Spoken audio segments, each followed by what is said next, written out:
Elevador é quase um templo, exemplo pra minar teu sono. Sai desse compromisso, não vai no desserviço. Se o social tem dono, não vai. Bom dia, boa tarde ou boa noite a todos os nossos telespectadores. Sejam muito bem-vindos a mais um episódio do Nem Te Conto. Eu sou o Lucas e quem está apresentando comigo hoje é a Ohana. Bom dia, boa tarde, boa noite, ouvintes. Eu me chamo Ohana e desejo que sejam bem-vindos ao Nem Te Conto. Como é que vocês estão? Esperamos que bem, né? Então, hoje nós vamos conversar um pouco sobre o conto Maria, presente no livro Olhos d'Água, de Maria de Conceição Evaristo. Pois é, Lucas, quem ainda não leu esse conto maravilhoso, recomendo que leiam. Garanto a vocês que vocês não irão se arrepender. Já já a gente vai falar um pouquinho também da nossa grandíssima Conceição Evaristo, mas primeiro eu gostaria de apresentar a vocês nossos convidados. Estamos aqui com Isabelle. Olá! Com Marília. E aí? E Raíssa. Oi, pessoal! Sejam todos muito bem-vindos ao nosso podcast. Pois bem, antes de começarmos a discutir sobre o conto, vou dar uma contextualização bem simples para vocês. O conto retrata um pedaço da vida de Maria, uma empregada doméstica, mãe de 3 filhos, negra, de baixa renda, que luta todos os dias para dar o que comer aos seus filhos.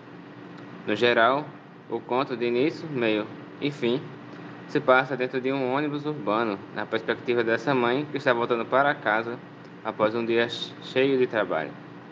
E tudo o que ela deseja é ver seus filhos.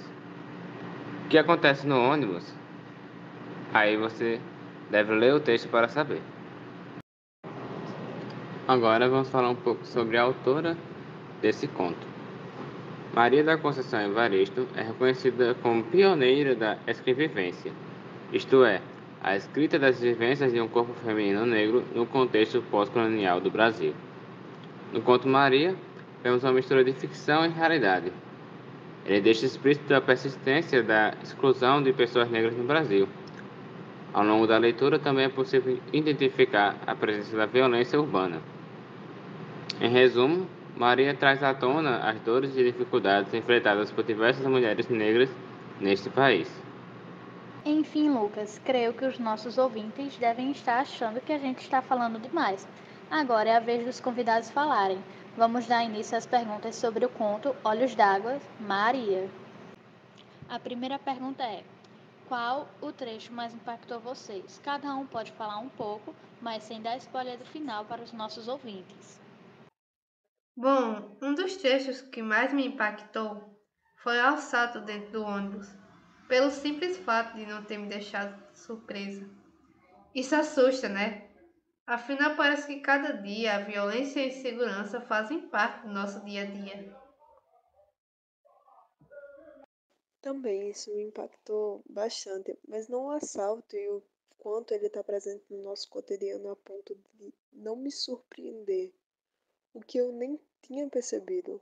Mas quem era o assaltante para mim foi muito inesperado. Sério, leiam, vocês vão se surpreender pelo menos um pouquinho.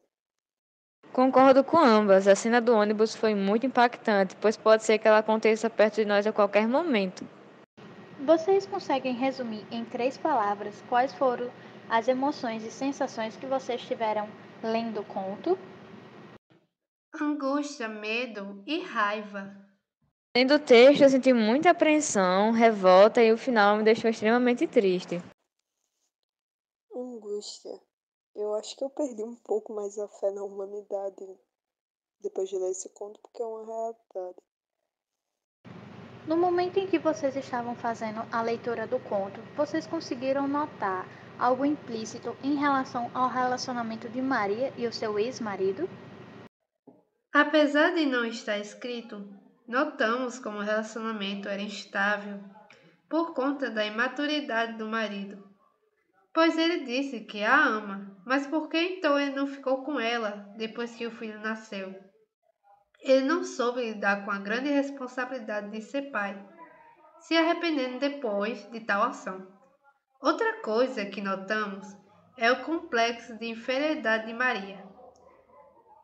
Em um dos seus pensamentos, ela fala que é tão difícil ficar sozinha, e depois fala que seus filhos, por serem homens, teriam uma vida diferente da dela.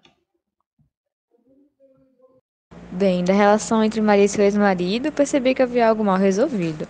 Aparentemente era um relacionamento abusivo, onde ela precisou sair para criar seus filhos sozinha, sem assistência dele. No momento em que eles se reencontram, notei que ainda haviam sentimentos mútuos, mas que um bloqueio estava ali para que aquele casal não voltasse a ser o que já foi.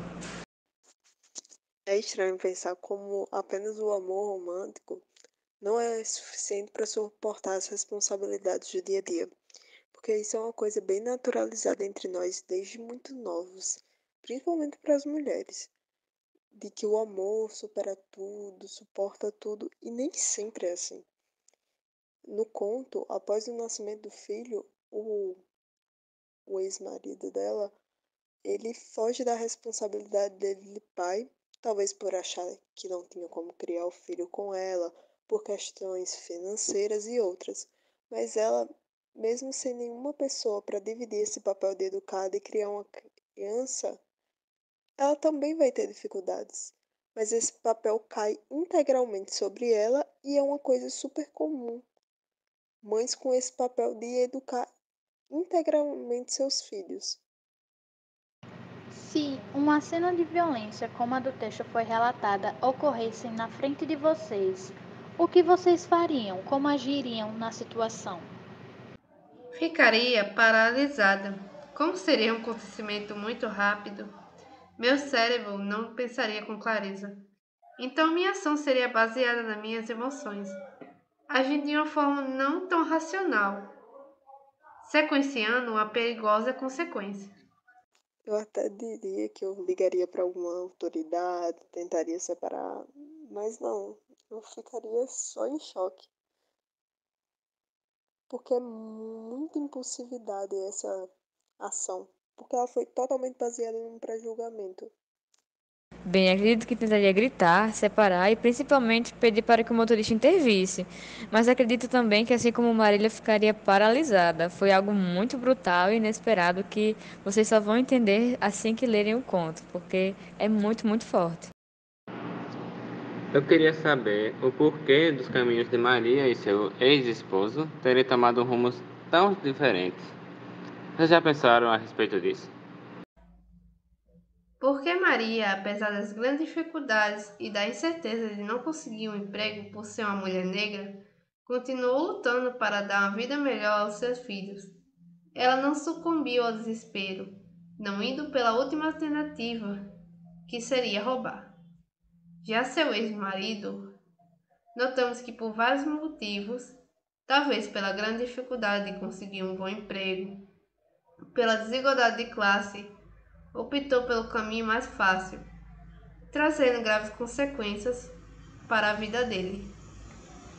Então, acredito que por questões do racismo estrutural, eles não tenham tido acesso à educação de qualidade, e isso fez com que eles tivessem que encontrar qualquer oportunidade de gerar renda para suas casas. O ex-esposo de Maria, aparentemente, não tinha preocupações com outras pessoas além dele, ou seja, não era estritamente responsável pelas vidas de outras pessoas. Por isso que ele pôde ter escolhido esse serviço de alto perigo. Enquanto isso, Maria é totalmente responsável pelas vidas dos filhos, e caso aconteça algo com ela, não haverá nenhuma espécie de substituto para o seu papel.